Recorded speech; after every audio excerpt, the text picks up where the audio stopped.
reporting-nya ini itu lebih ke apa ya? Ini lebih ke personalku sih. Jadi aku cukup nge-share-nya agak personal. Sebenarnya kalau misalnya secara SDD pipeline sendiri, explore, propose, apply, archive itu udah beres. Tapi ini aku ada tambahin, ada report, ada handover, ini agak personalku. Nanti aku share kayak setupku tuh kayak apa.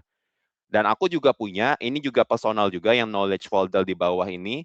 Jadi kayak aku punya wikiku sendiri lah, kayak guide kamu kalau misalnya aku mau bikin report, kalau misalnya aku mau bikin standar buat coding suatu project, itu aku punya guideku sendiri yang aku bikin sendiri sesuai sama project di mana aku lagi ditempatin. Karena let's say kayak bukannya kalau misalnya ngoding Java itu ya udah semuanya sama aja, kayak semuanya itu pakai MVCS, semuanya harus modular, semuanya harus rapi, kayak cloud atau itu kan udah harusnya udah tahu.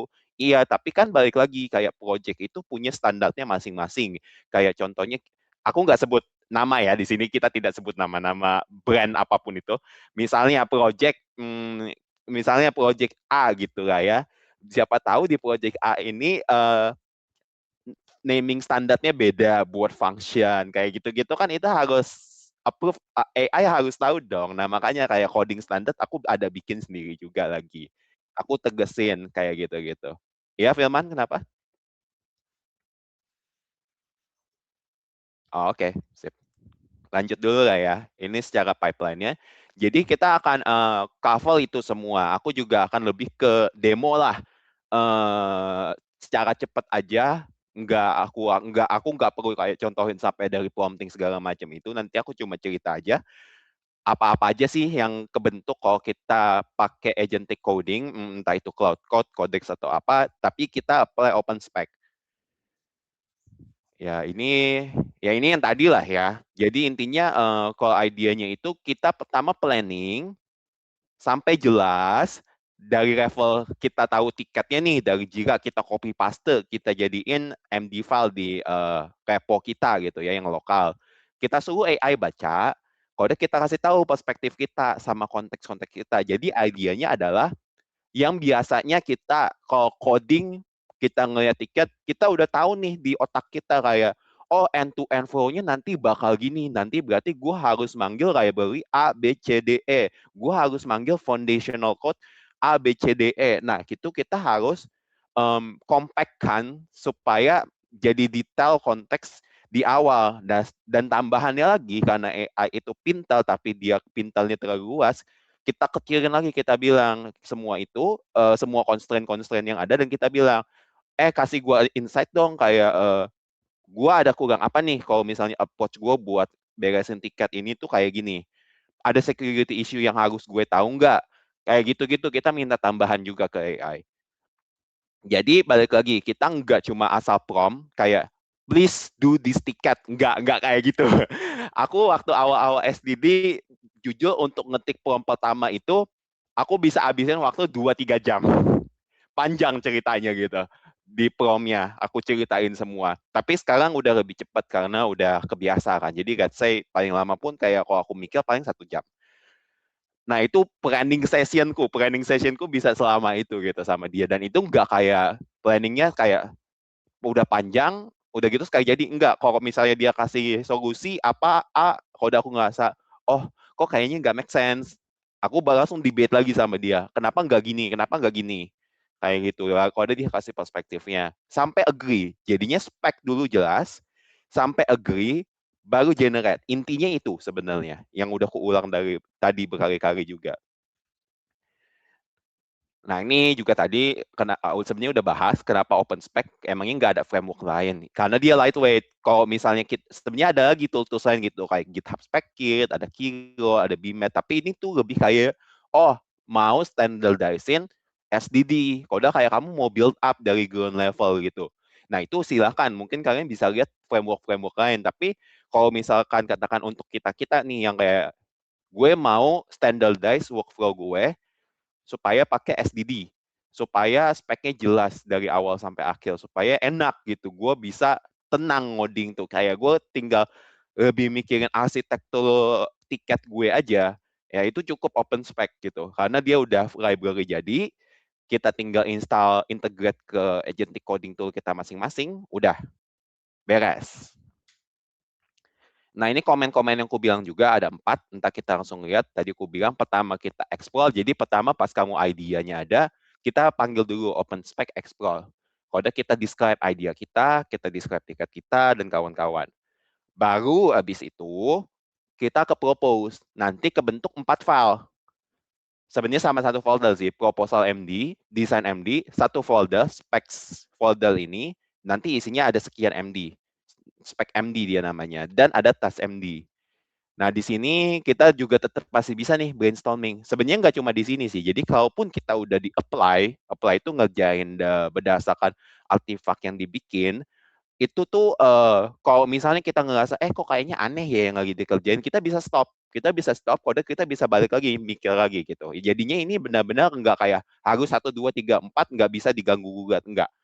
Kalau kamu merasa ada yang aneh atau apa, kita bisa stop, kita bisa revisi lagi, dan kita bisa ubah lagi si artefak proposal, desain, spek, sama tasnya. Itu sih paling yang mau aku tekenin. Jadinya enggak gitu ya, enggak harus 1, 2, 3, 4, tapi kita bisa interrupt lah pokoknya di setiap proses ini.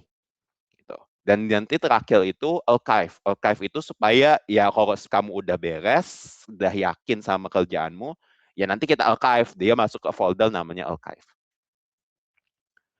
Nah, sebelum lanjut, mungkin lebih dapat gambaran kalau aku kasih lihat ya, kayak bentuk projeknya kayak apa, gitu. Ini contohnya, ada 3 root project-nya. Kalau aku sendiri, ini aku ya, jadi kalian nggak harus gini. Kalau open spec, dia pasti bentukan folder-nya gini nih yang ada di bawah.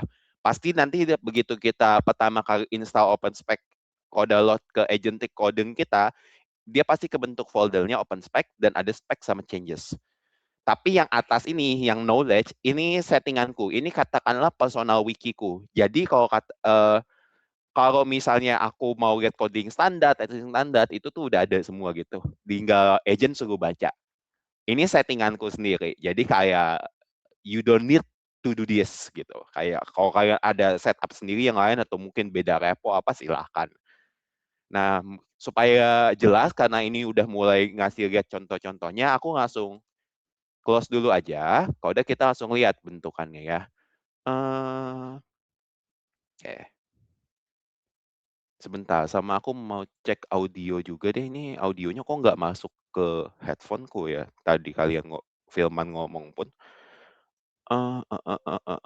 Audio jabut tes. Filman ngomong coba Filman. Nah, nice. Masuk ke headphoneku. Oke, nah jadi gini. Kalau ini kan contohnya pakai cloud ya. Kalau bebas juga mau pakai yang cloud yang extension atau yang cloud yang CLI. Kalau aku sih sekarang udah lebih sukanya pakai yang CLI. Nggak metal, pakai codex apapun nggak metal. Kalian bisa lihat nanti open spec cara integrasinya ke ke agentic coding yang kalian pakai tuh kayak apa. Tapi intinya gini, jadi mungkin di saat awal kita akan prompting, aku kasih contoh promptingnya deh. Mungkin kurang lebih kayak gini. Bentar. Mana contoh promptingku? Ini aku copy paste dulu ya.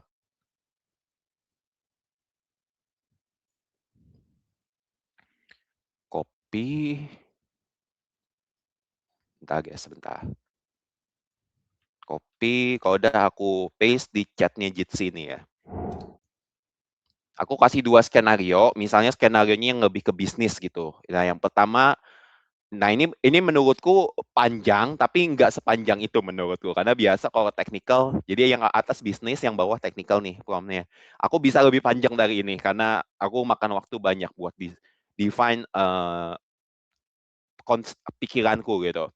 Dan itu tergantung kalian juga kayak apa kalian promptingnya. Tapi yang aku mau tekenin adalah as detail as possible itu lebih bagus. Karena again, LLM mereka pintar gitu. Katakanlah mereka profesor S3, tapi ya mereka nggak tahu konteks yang kalian kerjain tuh apa. Mereka harus baca dulu codingannya, baru mereka paham. Dan di saat baca codingan, itu konteks yang dipakai banyak gitu. Ingat masalah utama LLM tuh 2 gitu. Yang paling utama, konteks. Memori mereka terbatas. Katakanlah Cloud Code pakai Opus ini konteksnya kita ilustrasikan aja cuma 100 MB gitu, 100 megabyte. Berarti setelah 100 megabyte, apa yang terjadi? Compaction happen. Compaction itu apa? Kayak kita ngobrol panjang gini, di-summarize. Kalau di-summarize, apa yang terjadi? Kontak-kontak detail-detail yang kita udah bahas bisa jadi hilang. Nah, itu masalahnya. Jadi, agentic coding ini tuh dengan SDD, kita mau nge-solve itu supaya konteks-konteksnya tuh nggak hilang. Walaupun nggak fully solve juga, ini lebih kayak ke workaround, tapi it works gitu. Yang mau gue tekanin. Masalah kedua LLM agentic coding ini apa sih? Kuota. Kuota yang dimakan banyak, apalagi cloud code. Ini kapitalis rakus. Kapitalis rakus giga. Dalma buka Dota. Baiklah. Oke, cloud code ini kapitalis rakus banget. Kuotanya cepet habis banget. Makanya kayak aku sama tim tuh kayak kita dari bukan lalu, di saat kita subscribe cloud code, kita juga cari versi lain supaya kita ada backup gitu. Dan itu untungnya waktu itu kita ketemu yang namanya GLM. Dan itu bagus banget dan waktu itu murah banget gitu, lagi end of year sales. Jadi kayak aku sama temanku cuma subscribe 400.000, usage-nya 3 kali lebih besar dari Cloud Code, dan tahu-tahu sekarang jadi bagus banget. On par sama Opus, dan sekarang juga mereka harganya jadi kapitalis rakus juga harganya, tapi secara usage enggak. Dan untungnya untung banget tuh waktu itu kita beli. Tapi ya kurang lebih itu yang mau aku bahas sebelum kita aku kasih lihat open spec. Nah, oke ya, aku mau kasih lihat open spec-nya. Jadi contohnya begitu kita udah berapa biaya per bulan, itu tadi GLM. Kalau aku langsung beli per tahun 400.000. Tapi kalau Cloud Code, si kapitalis rakus ini, secara kuota dan harga dia $20 yang pro. Yang max mahal, kayaknya juta gitu. Kalau menurutku, kalau misalnya kalian belum pernah pakai, mungkin bisa pakai yang nyediain at least in one. Aku tulis ya, GLM 5.1. Ini tuh bagus. Ini yang on par sama Opus.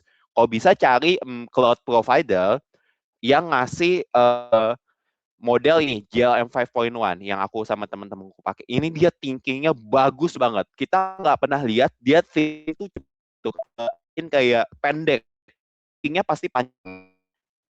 Ability-nya itu bagus banget. Mungkin kalian coba di AI itu ada Go subscription-nya, itu cukup murah, hanya cuma 5 atau $10. Atau enggak di OpenRouter, mungkin OpenRouter itu satu tempat yang nyediain banyak model, atau mungkin Allout gitu. Jadi ada pilihan. Kalau bisa carinya ya atau Opus. Opus boleh lah. Opus yang 4.5 ya. Menurut karena 4.7 itu nanti Juni usage-nya bakal diperbesar gitu. Karena setiap model itu per tokennya ada harga gitu teman-teman. Jadi kayak contohnya, katakan GLM 5.1 ya, contoh dia per token $0. Sedangkan kalau Opus dia bisa $3 per token gitu loh. Jadi itu yang harus diperhatiin. Kita kalau bisa cuma pakai satu model yang besar, tapi untuk hal-hal kecil, ya kita cari model-model yang murah. Tapi ya itu lebih teknikal sih, jadi kayak aku gak akan bahas itu. Itu lebih advance juga setupnya. Makanya aku bilang kalau bisa nggak usah pusing, ya udah GLM 5.1 atau enggak Opus 4.5. Dua itu aja dulu. Kalau setup agent kecil-kecil gitu, udah out of scope presentation ini, terlalu teknikal. Oke, lanjut ya. Jadi di saat kita pakai open spec, di saat kita udah explore gitu ya. Mana tadi PowerPoint-nya sebentar. Tadi itu yang ini. Di saat kita udah explore, di sini tuh belum ada kebentuk folder. Tapi begitu kita udah puas sama hasil exploration-nya dan masih brainstorm, kalau kita katakan, oh lumayan lah ini udah bisa gua review dulu gitu, gua mau jadiin dia artifak-artifaknya open spec. Nah, di saat kita pakai propose, itu baru nih kebentuk folder sama file-filenya. Oh sial, ke dua kali ke ininya. Nah, ini. Nah, ini dia foldernya. Jadi ada archive, ada changes. Changes, archive, sama di sini changes-changes yang kita buat. Nah, hasil propose itu kebentuk jadi kayaknya kekecilan ya. Coba aku besarin. Nah, semoga kelihatan. Hasil yang kita propose, komennya itu kebentuk jadi folder-folder changes. Contoh, di sini ada, ini harusnya 3.5 ya, cuma dia jadi 35. Nggak bisa pakai titik kalau nama folder itu. Nah, kalau kita buka, speknya tuh bisa banyak. Jadi karena ini tiketku besar, gitu ya, dan si face 3.5 ini banyak fokusnya, dia kebikin speknya banyak gitu teman-teman. Foldernya kebentuk banyak, tapi kalau kita lihat buka satu-satu semuanya sama file MD-nya, spec.md. Kita coba cek satu-satu ya, isinya kayak apa. Bentar, sorry, ribet. Mouseku agak rusak soalnya. Nah, kita lihat proposal. Ini, bentar ya, agak ribet. Oke. Nah, bentukan yang di-generate sama OpenSpec itu kayak gini. Jadi awalnya proposal, ada why-nya. Tiket ini kenapa sih dibuat? Apa yang berubah, itu pasti ada. Dibikin poin-poinnya. Stage 1, stage 2, apa yang berubah. Apa capabilities yang akan kita introduce, yang baru ataupun yang akan ke impact, atau yang udah ada tapi ke berubah, itu juga akan di list. Tuh, ada fitur CV processing. Apa ini? Firman ke close. Oh ya, ha?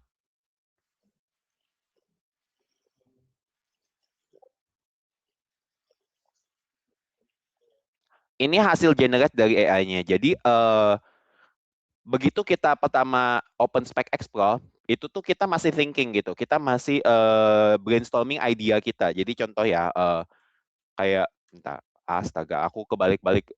Oh my god. Aku kebalik-balik komen. Yes, oke, sebentar ya. Cloud.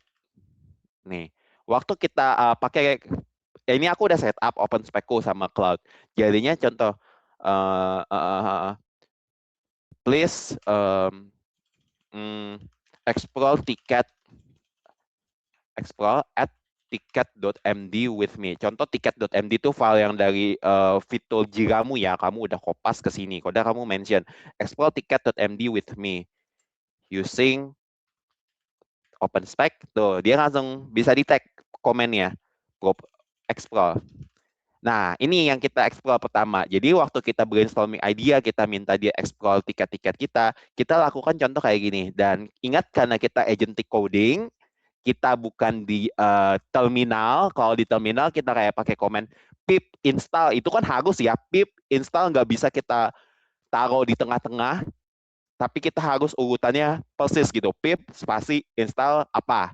Tapi karena ini agentic coding, komen yang ke install ya kita bisa pakai in a chat style, jadinya bebas gitu, nggak harus di depan. Kalau ada we all misalnya di sini talking about enhance, alah, pencet-pencet. Ya, ya kurang lebih gitu. Di saat kita explore, kita belum kebikin artifak itu. Tapi di saat nanti kita puas gitu sama hasil exploration-nya, kalau kita akan ngomong kayak let's make this to a proposal, let's make this to a MD file so I can easily review our exploration. Nanti kita tinggal bilang open specs propose. Nah, nanti di saat kita do this, open spec propose, dia kebikin artifak ini. Si proposal MD, si changes-nya, itu kebikin. Sampai sini jelas? Jelas lah ya, harusnya. Oke. Oke, kita lanjut lihat contoh file yang dibikin. Ya, kenapa mouseku bikin ribet ini? Oke. Nah, ini isinya si proposal, dia akan kasih tahu capabilities-nya apa, why-nya apa, dan juga impact gitu. Selama kita beneran ini ya, benar-benar kayak nanya impact-nya itu apa segala macam. Ya, kalaupun enggak, dia ini by default harusnya udah ada sih, menurutku. Tapi battle kayak kita udah omongin ini juga. Kita udah configure ini karena again di sini kita shifting, kita bukan yang coding tapi kita arsiteknya. Kita yang mikirin end to end flow-nya kayak apa, impact-impactnya segala macam kayak apa. Gitu. Itu yang aku mau tekenin. Kita shifting perspektif kita bukan as developer tapi lebih ke arsitektur dan reviewer. Nah, next. Wow, ada Dalma. Hai Dalma. Oke. Okay. Next, itu proposal MD. Nah, ini desain sekarang.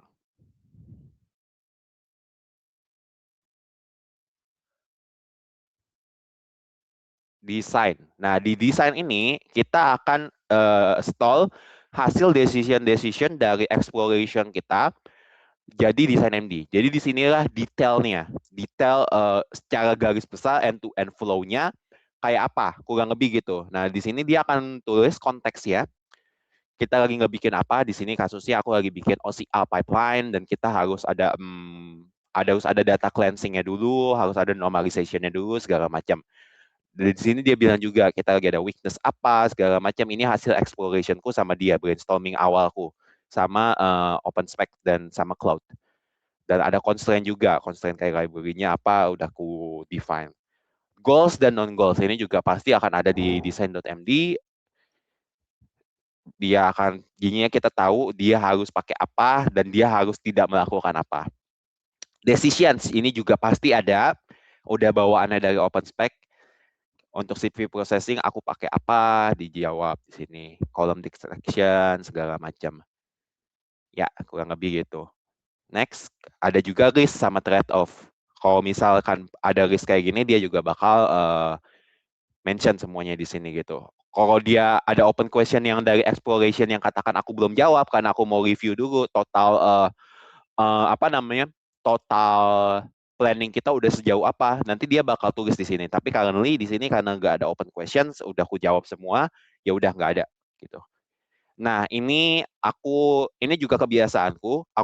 Aku tahu UML tools itu eksis, nggak cuma lewat kayak draw.io, tapi secara sintaks pun ada yang namanya plan UML sama Mermaid gitu. Jadinya kita bisa ngoding katakanlah ya, ngoding grafik ada sintaks-sintaksnya. Nah, ini aku pakai Mermaid supaya aku gini, aku di saat kayak planning sama agentic AI, apalagi fiturnya gede, kan pusing ya kalau baca semuanya wall of text, males gitu aku.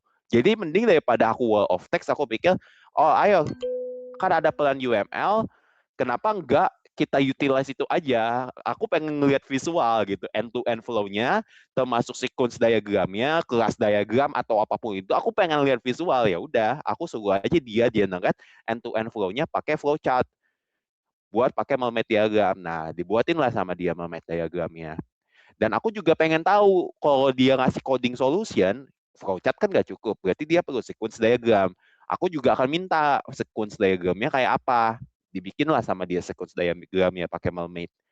Jadinya aku tahu solution dia high levelnya itu kayak apa dan implementation levelnya kayak apa. Ini thanks banget ya. Ini hasil experience lah ke suatu project di zaman dahulu karena aku belajar banyak lah dari situ. Dokumentasinya bagus banget.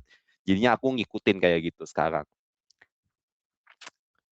Nah, jadi semuanya di define. Tapi kalau kalian nggak minta gini, ini by default nggak ada ya Mermaid diagram ini. Ini aku minta kayak tolong gambarin ke gue Mermaid diagramnya kayak apa secara high level sama sequence diagram. Nah ini karena gue minta dan gue minta di record juga, dia masukin ke design.md.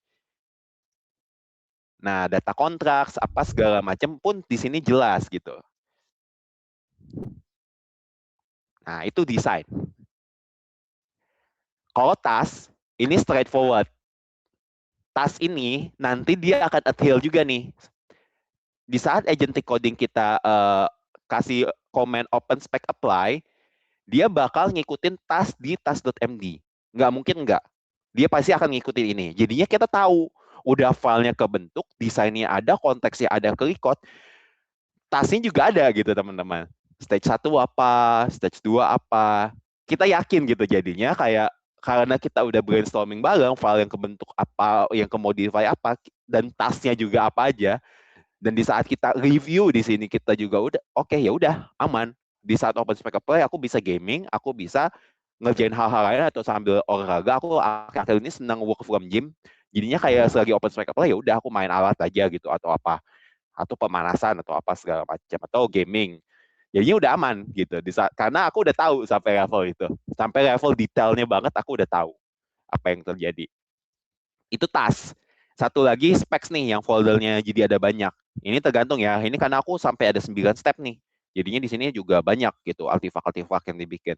Spek, kita lihat spek kayak apa. Spek itu lebih ke requirement. Jadi contohnya untuk yang arithmetic validation, di sini dia berarti requirement-nya untuk apa aja. Rumus-rumusnya dia tulis. Skenario yang harus dicek apa aja. File yang kebikin sama logiknya apa aja, ini juga ada di sini. Tapi kebanyakan itu spek tuh. Cuma added requirements apa? Tuh, requirement, skenario, modified requirements apa? Contoh ada nggak yang modified? Ya, tapi kurang lebih sama lah. Semuanya gini bentukannya. Template literally. Ya namanya juga framework ya. Jadi template gitu. Kalau YAML ini ya ini cuma inilah, cuma kayak konteks gitu-gitu. Jadi ini kalian bisa baca sendiri lah atau orang-orang teknikal. Nah, itu open spec yang kebikin. Sampai sini ada yang mau nanya dulu nggak? Enggak ya kayaknya. Oke. Kalau nggak ada, aku paling aku paling akan lanjut sama sharing sedikit lebih soal workflow-ku. Gak usah mode presentation lah ya, segini juga kelihatan. Nah, aku juga tadi kan ada mention aku pakai knowledge folder setup ini supaya aku nggak capek kayak coding standarnya apa, testing standarnya apa, user story apa. Kalau misalnya dia perlu bikin sesuatu, ya udah tinggal bikin berdasarkan file-file ini. Jadi di saat aku SDD of course pakai ini, pakai OpenSpec, tapi aku enrich lagi karena secara kerjaan aku pengen gini kayak aku nggak mau capek-capek ngasih tahu dia harus bikin dokumentasi technical setelah coding bentukannya formatnya gini. Aku nggak mau capek-capek ngulang prompting kayak gitu loh. Aku juga nggak mau capek-capek ngulang kayak di saat testing lu harus naming standarnya gini, lu harus nge-cover happy path-nya gini gini gini. Nggak mau capek aku.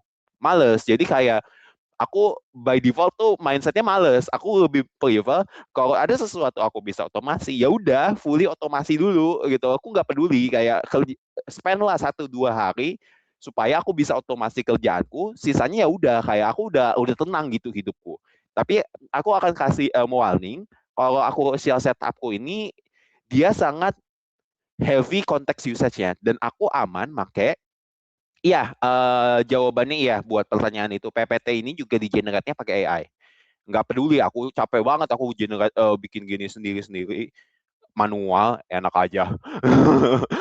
Ya, jadinya kayak aku males, kayak jadinya aku nggak mau kayak kerjaanku tuh masih manual lagi. Mending aku shifting perspektifku supaya aku jadi arsitek. Jadi termasuk kayak testing segala macam apa, sampai UI testing aku udah nggak pakai Postman. Kenapa? Karena testingku itu udah fully skenario-nya ada di integration testing. Ditanya lagi, tapi itu kan harus pakai UI testing juga karena ya API is API gitu. Tapi waktu interaction sama front end itu beda lagi. Enggak, aku juga udah otomasi itu. Aku pakai yang namanya Playwright. Playwright itu apa? Itu library sebenarnya. Jadi kalau teman-teman pernah sentuh crawling data gitu lah ya, crawling data untuk data engineering, ada banyak library yang bisa kita pakai untuk bikin codingan yang bisa nge-otomasi bikin kayak bot gitu crawling website. Contohnya kayak ke Instagram gitu lah ya. Aku pengen dapetin data-data creatornya Lazada gitu. Penasaran engagement mereka gimana, viewer mereka segimana. Setiap kali campaign kayak 12-12, 1-1, 2-2 kayak kayak gitu. Nah, itu ada library yang namanya Playwright yang gunanya itu kita bisa inspect elemen HTML. Kalau udah kita bisa kayak nanti notice kita define step by step tapi coding. Jadinya kayak lu pertama go to instagram.com di codingannya nanti kita define. Kalau udah nanti ada elemen email buat login. Nanti elemen emailnya itu HTML-nya kurang lebih gini dari hasil inspect-nya. Kita bisa define gitu. Nanti kalau lu udah fokusin mouse click di situ, lu ketik masukin email gue ini supaya lu bisa login. Nah, Playwright tuh kayak gitu. Itu library buat crawling website. Nah, agentic coding itu banyak tools-tools, banyak plugin-plugin yang bisa enable itu. Secara otomatis jadinya nggak coding lagi yang ngerjain mereka. Nah, aku install plugins namanya Playwright supaya aku bisa do UI testing juga, entah itu lokal di staging. Jadinya udah otomasi juga aku.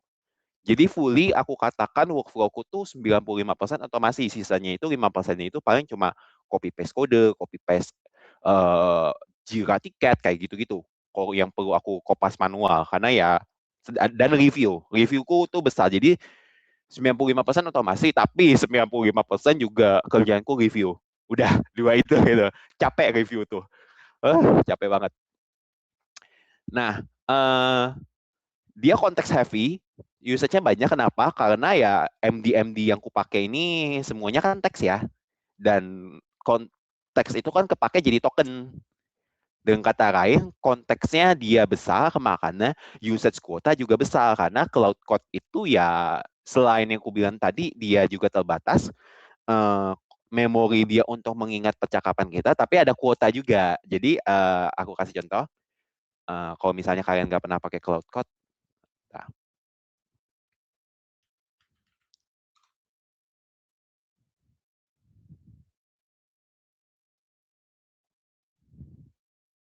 nah, di saat kalian subscribe bulanan Cloud Code, nah ini nih, tuh kalian lihat ada current session. Nah ini research-nya tuh tiap 5 jam.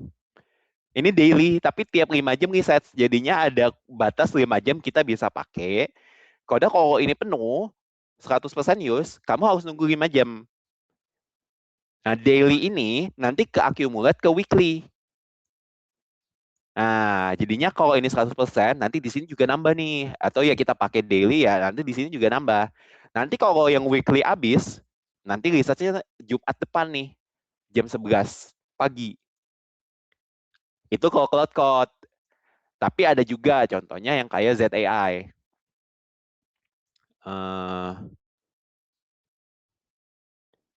Nah, kalau ZAI, dia cuma 5 hours quota aja, nggak ada weekly-weeklyan. Ini ada monthly, tapi ini cuma buat web search, beda lagi.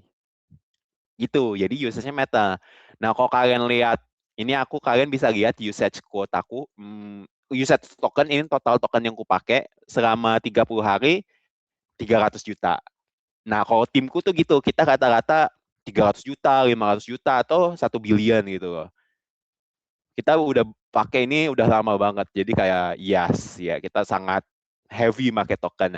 Tapi stylenya beda. Setiap SDD yang kita pakai sama open spec. Tapi style kita beda. Contohnya aku kan tadi lebih suka dengan detail sampai ada coding standar, documentation apa. Itu konteksnya heavy banget. Token yang dipakai lebih banyak. Aku lebih boros. Tapi kalau leadku, dia mikir kayak konteks itu mahal, usage quota itu mahal. Gue harus optimize itu lebih dalam. Jadinya dia sangat ngelimit tools-tools yang bisa dipakai cloud, dan dia juga sangat ngelimit konteks management dia. Jadi dia sangat efisien. Nah itu aku mau coba di sini kayak setupnya. Karena ya udah waktunya level up lah. Karena setupku ini sangat basic kok kalian lihat pun. Sebenarnya gampang kan idenya, kayak cuma define segala hal-hal yang biasa kamu lakukan, jadikan itu sebagai sebenarnya apa sih Andre? Plugin sini tuh isinya skill sama tools sama MCP udah dibundle. Contoh GitHub. Nah, kalau kalian lihat di sini, official GitHub MCP server for repository management. MCP server itu apa? Dari MCP itu nanti kalian bisa baca karena kalian orang technical, tapi intinya adalah itu enable agent supaya bisa access API tertentu. Contoh GitHub MCP server ini, dia jadinya bisa apa? Dia bisa masuk ke repo kita, dia bisa bikin issue, dia bisa manage pull request segala macam karena dia tahu API ke GitHub-nya udah kita configure. Nah, kayak gitu. Contoh lagi apa? MCP Figma. Nanti cloud kalian bisa apa jadinya? Bisa akses Figma kalian, bisa bikin desain buat kalian langsung di Figma. Contohnya lagi. Nah, plugin ini, fiturnya Cloud Code, ngebundle MCP, skill, sama tool. Jadi bisa jadi ada lengkap paket itu, ada juga yang cuma skill doang, kayak gitu. Kalau skill itu apa sih, Dre? Tadi udah ngomongin skill. Skill itu cuma folder isinya kayak gini, spec MD. Cuma dia nggak spec MD namanya, dia namanya skills.md. Contoh nih ya, OpenSpec itu skill frameworknya. Nah, dia bentukannya keinstall di andal.cloud. .cloud, nanti dia ada folder skills, nanti dia ada skill MD. Nah, isi skill MD-nya itu apa? Rules sama komen-komen yang bisa kita define. Nah, tuh, gini doang isinya. MD, dia ngapain tugasnya, dia jadi komen, nanti komennya kita bisa panggil di dalam cloud code-nya. Jadi yang kayak tadi, yang bisa kita panggil OpenSpec, apply ini, itu dari skill. Itu bisa kita define di sini. Nah, aku udah otomasi ini sampai yang level UI testing semuanya aku jadiin skill. Cuma ya, again, dia MD, makanya konteksnya bisa kemakan banyak. Warning lagi, sekali lagi.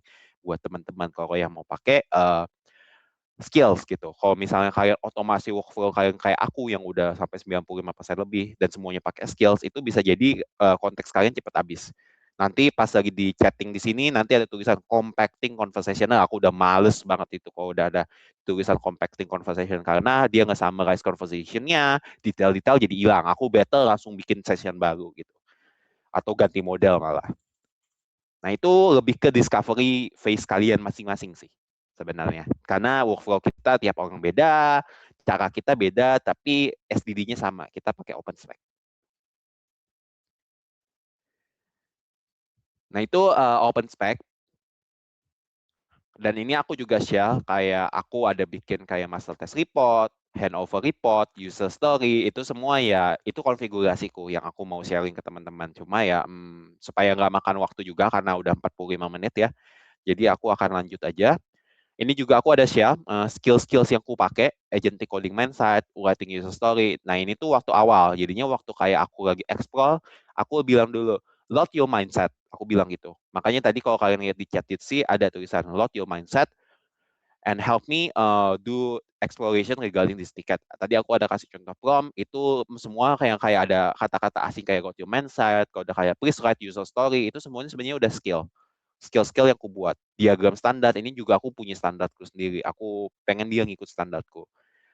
Dan yang playwright tadi, yang aku bilang UI testing aku automate, itu juga ada sebenarnya. Nah, ini yang sebenarnya aku udah cerita tadi gitu. Ini literally phase 1 planning, phase 2 gitu. Ini aku cerita sebenarnya di slide ini. Aku tuh ngapain kalau lagi pakai SDD dan ngerjain tiket. Pertama, ya yang planning tadi. Aku bilang load mindset, kalau udah baca Cloud MD ini udah pasti sih dilakukan kalau kamu pakai Cloud Code. Kalau udah ya di sini kita brainstorm, kita iterate terus sampai puas. Aku selalu gitu. Kalau aku udah puas, nanti kebikin user story MD. Kalau udah baru aku OpenSpec propose. Supaya jadi OpenSpec artifact. Yang kayak spec, changes, dan kawan-kawannya tadi. Jadinya itu sebenarnya buat SDD ya kita intinya adalah jangan sampai kita planning baru sekali langsung auto puas gitu. Kita harus review, kita harus benar-benar review, kita harus benar-benar think as an architect. Segala hak kita ingat kita nge-handover kerjaan coding kita ke AI yang nggak tahu banyak konteks. Jadi di sini kita sangat harus review dalam-dalam. Intinya itu. Ini tadi udah, propose, explore, ini juga udah. Nah, coding juga aku bakal suruh dia nge-load guide-guide buat coding sama testing guide, baru dia boleh nge-coding. Kalau dari sini aku bisa tinggal tenang, aku bisa gaming, apa segala macam. Coding standar, testing standar, itu aku udah bikin. Testing pun sama. Testing tuh biasanya aku bikinnya gini, jadi pertama, aku punya master test report. Itu jadinya aku planning dulu, aku jadi balik ke planning lagi sama AI, aku bilang kayak kita udah selesai nih ngodingnya, happy path, bad path, edge cases apa aja yang harus kita tes, skenario apa yang kita tes secara level integration ya. Kalau unit test kan bodo amat gitu, unit test kan ya udah testing functionality, tapi kalau integration test aku udah mikir ke skenario yang kayak buat user. Nah udah di situ aku brainstorm lagi kayak perlu-perlunya apa, dia harus lakukan apa, dan itu aku jadikan master report MD. Dan ini jadi live documentation, karena aku minta di saat dia ngejalanin integration test yang masih di code level, itu tolong diupdate. Ini jadi log tracing dia. Jadi kalau dia nemu bug, apa, update. Kasih report ke aku. Nggak mau aku kalau misalnya dia cuma di chat doang. Update, kasih report, ada bug apa, kasih tahu bugnya apa, step-step to reproduce-nya apa. Nanti kalau udah, kalau perlu kita bikin handover. Buat QA, buat para lead tech, buat pas PR, mereka udah ada. Nih, gue udah ngasih tes bikin kayak gini, secara coding level, secara UI level, gue juga udah ada. Udah ada bukti screenshot segala macam udah ada. Semuanya udah dibikin agent. Itu aku kayak gitu. Nah, ini aku juga ada mention yang apa yang tadi aku udah bilang, apa yang aku discuss pas lagi testing phase. Jadi kalian bisa lihat dan master test report tadi ini juga aku udah mention nih strukturnya kayak apa kurang lebih sama looping-loopingnya kayak apa. Jadi kayak nanti boleh lihat karena ya PPT-nya aku akan share kurang lebih. Itu sih. Jadi beres. Ada pertanyaan? Mana ya ini tadi? Nah ini.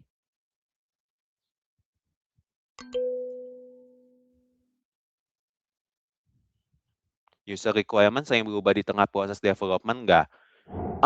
Enggak kalau aku. Karena biasanya user requirement dari kalau projectku itu udah jelas apa. Yang ada waktu lagi di proses development, aku mikir kadang, perasaan tadi gue udah agree sama metode ini, tapi pas dipikir-pikir lagi kok kayaknya agak nggak kayak gini ya harus ya. Nah biasanya aku lebih ke gitu, bukannya karena user requirement, tapi aku doubt diriku sendiri kayaknya nggak harusnya nggak gini deh cara codingnya. Kode di situ aku stop gitu, aku stop. Kode kayak balik lagi ke aku ngobrol biasa sama agentic codingku. Regarding this spec, menurutmu kayak gini tuh better caraku yang aku baru kepikiran atau ya cara kita yang udah kita agree awal itu tetap lebih better. Nah, biasa aku kayak gitu. Kalau misalnya di tengah-tengah. Tapi kalaupun ada user requirement yang beda, ya itu juga apply gitu. Contohnya ke Jane juga ya, ini yang sering nge-handle kayak gini ya. Itu juga sama. Dan nanti mungkin Jane lebih ke PMO staff ya. Dan itu juga sebenarnya sama sih. Ini cuma contohnya ya, kalau in code, dia akan seperti ini. Tapi kalau in handling business cases, contohnya generate PPT. PPT projectmu kan pasti ada template-nya. Dan kamu bisa juga suruh agentmu buat paham, struktur PPT ini tuh kayak apa sih?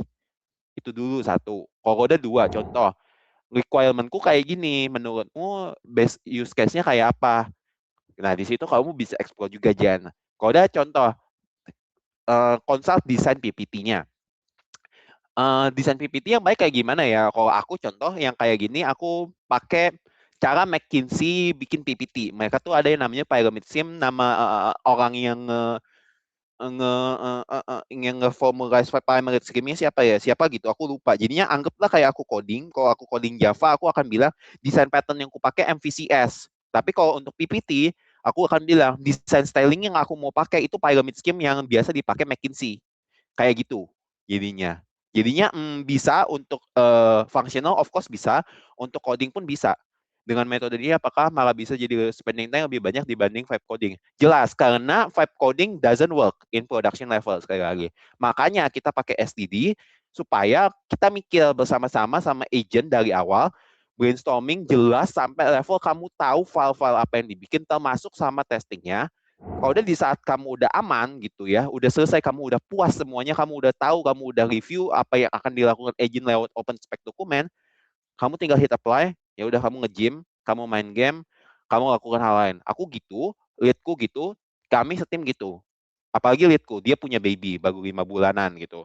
Dia jadinya lebih banyak spend waktu sama anak-anaknya dibanding coding karena dia udah tahu dan kayak dia tuh pernah bikin tiket yang besar itu sampai open spec apply-nya itu jalan 8 jam. Yes, spending time-nya lebih banyak di planning dan review. Betul. Jadi kita shifting shifting mindset kita lebih ke mikirin arsitektur, lebih mikirin ke flow-flow-nya, codingan yang jalan. Kenapa? Karena codingnya udah otomasi, kita udah define standar kita kayak apa, project kita kayak apa, standarnya segala macam, jadinya kita tenang dan kita tahu. Dia tuh pasti hasil kodenya sesuai sama standar kita. Kurang lebih gitu. Ada pertanyaan lagi?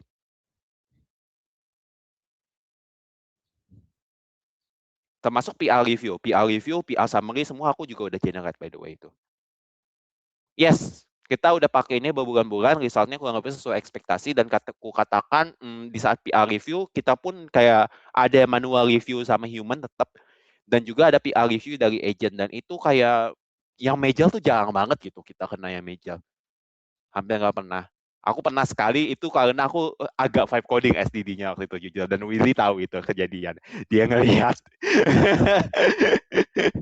Aku males soalnya kemarin waktu itu pernah. Jadi kayak again kalau kamu SDD tapi promo kayak kamu vibe coding, ya itu nggak akan work gitu. Kalian cuma pakai SDD tapi promnya help me solve this code, kode udah bodo amat. Help me solve this ticket, udah bodo amat. Apply, next, nggak di review, ya udah mampus.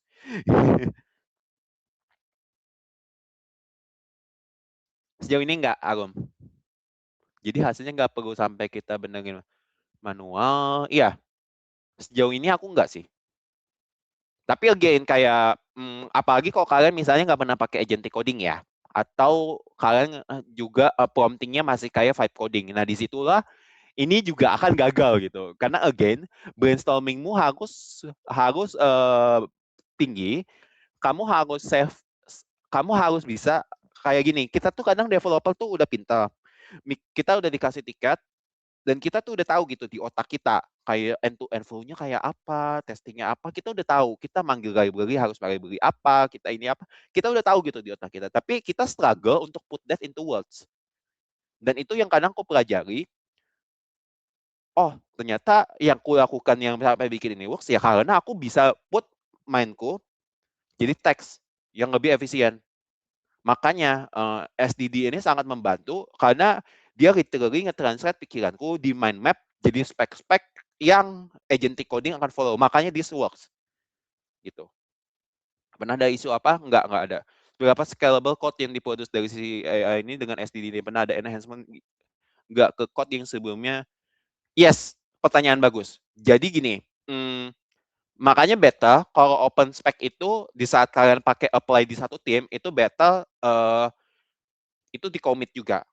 Jadinya semuanya aware gitu sama apa yang kita kerjakan, dan open spec apa yang kita lakukan changes-changesnya. Jadinya katakanlah gitu, Agus lagi ngerjain fitur pipeline upgrade ini.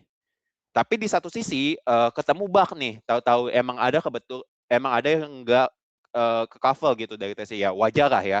Development pasti ada bug gitu. Mau pakai AI maupun enggak pasti ada. Tapi yang ngelanjutin kerjaannya bukan Agus, karena Agus lagi fokus gitu ngerjain fitur lain selain pipeline upgrade ini. Jadinya di pick up sama Filman gitu. Filman yang lanjutin pipeline upgrade. Nah, disitulah kita bisa suruh open spec-nya, kita bisa suruh di aja kita buat ngelihat, oh di archive apa-apa aja nih tiket yang berhubungan sama pipeline upgrade yang bisa jadi impacting bug ini gitu. Jadinya tetap be mindful kayak apa yang orang lain lakukan di fiturmu, dan utilize si archive ini juga supaya semuanya ke record. Katakanlah nggak di archive gitu, katakanlah open spec-nya cuma kamu yang pakai setup ini karena nggak boleh masuk ke repo. Ya tetap be mindful gitu. Kamu harus ingat GitHub branches access, commit log access. Jadi kamu bisa cek juga ada commit apa yang terjadi dan ada changes apa yang terjadi. Jadi kurang lebih gitu. Works untuk project yang dari nol, existing beda nggak cara setupnya? Works, dua-duanya works, cara setupnya nggak ada beda. Again ini cuma library yang di setup di agentic coding kita.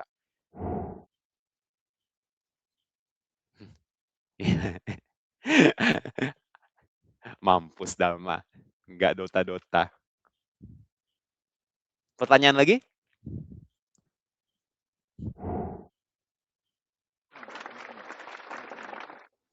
Nggak ada. Kalau nggak ada ya kita bisa close, kita bisa lanjut Dota dan hal-hal lain yang mau kita lakukan. Oke, sekian teman-teman. Nanti aku akan share ya PPT-nya. Thank you for joining. Ya, thank you Indre. Thank you semua.